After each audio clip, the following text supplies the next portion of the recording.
Hi everybody. I know the last couple of videos of mine haven't been all that exciting. Paint preparation is tedious and time consuming, and it's not making for very exciting videos.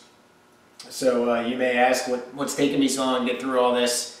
Well, I don't have a garage in my house to be able to store Dorothy and restore and make all the mess and noise and everything else that I would like to, so I'm in this garage that I rent, and based on family and personal and professional commitments and all that kind of stuff, I only get about 2 days a week to work on her.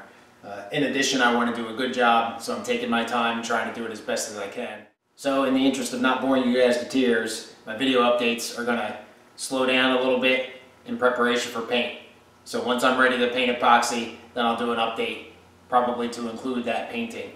So unless there's something that's exciting or earth-shattering that I think is important to show you guys, or that some fix that I do, you probably may not hear from me for a while. Hopefully it won't be too long, but it may be a little bit.